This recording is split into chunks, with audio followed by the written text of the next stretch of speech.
I heard a story the other day I haven't been able to get over, and I'll share it with you. And Reverend Noel told this story. I didn't know he was going to be here. I'm sure the Lord gave him that story to give to me. Just kidding. No, it's a good story.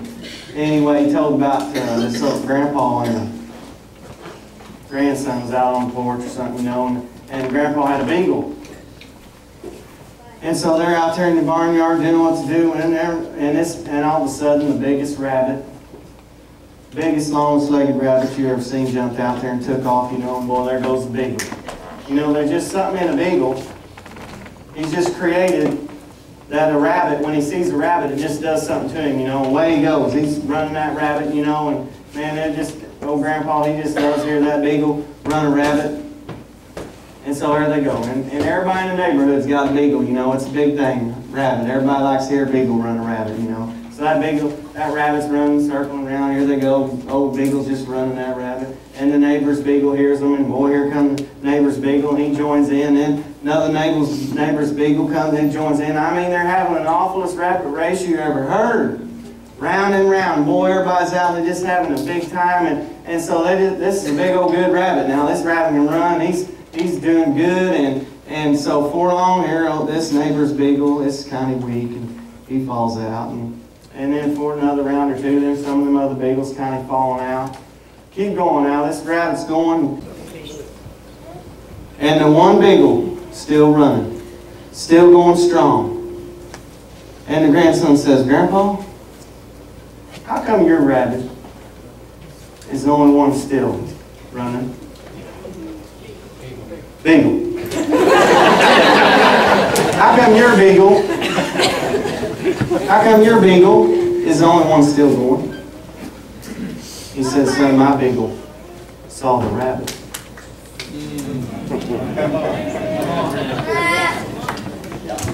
Yeah. Them other beagles, they came in on the program, see?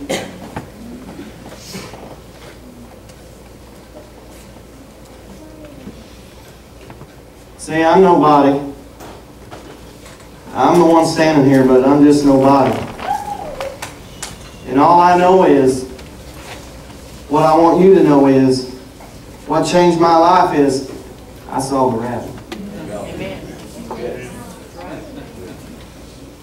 And you can run all the beagle trials and the rabbit trials and the programs and feed high-performance dog food, and you can have a certain high protein, and you can exercise that beagle, and you can do all the stuff you want to do.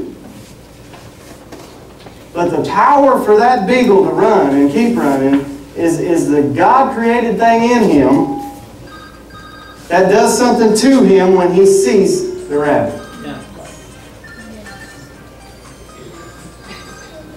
I'll tell you how important it is what I'm telling you. Huh?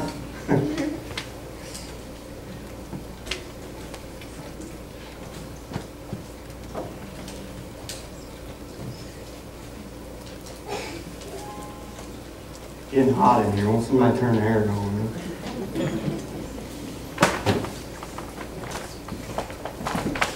It's just me, maybe. I was running rabbit.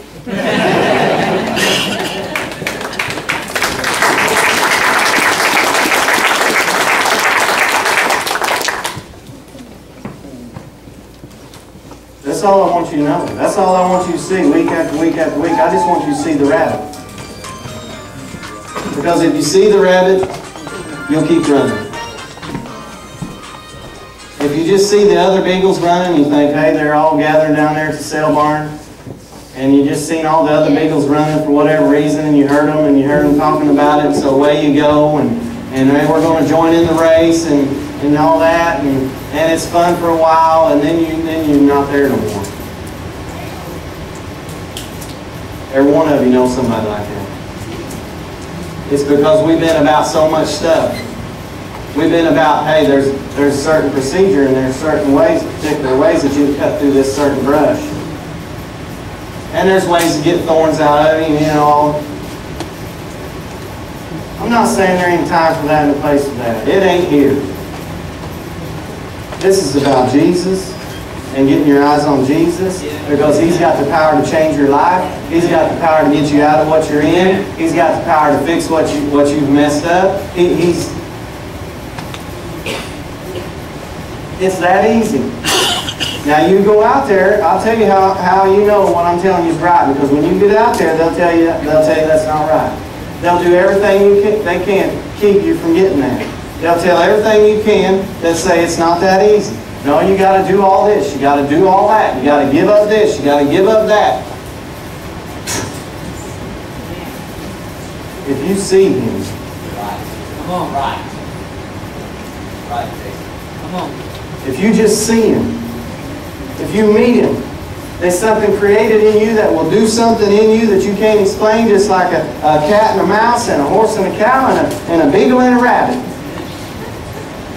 It ain't something you work up. It's in you. Come on. They'll try to steal that from you. I'm going to tell you, this says the power of God is in the gospel of Jesus Christ. Period. And who wants the power of God in their life?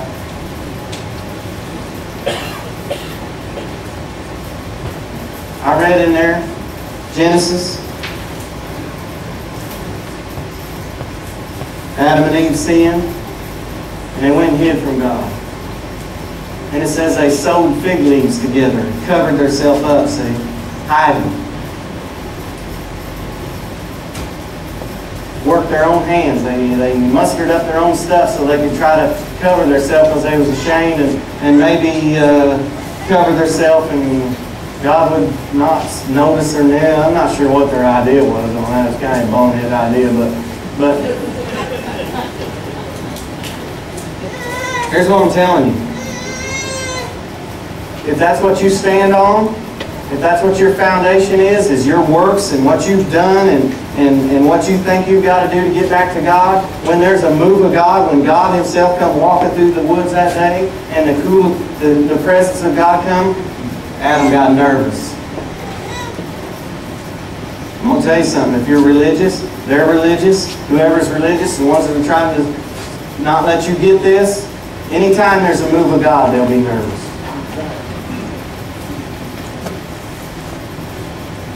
Anytime the real presence of God is doing the work, and let me tell you something, the main move of God is grace.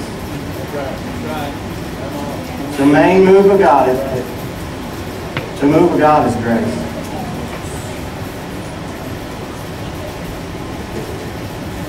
Y'all better go sing.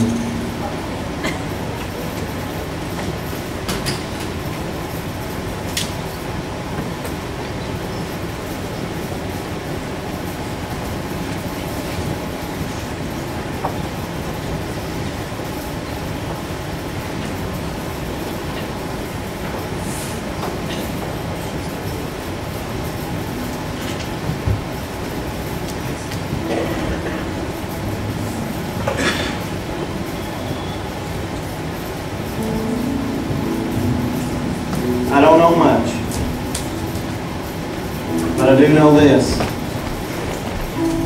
When I finally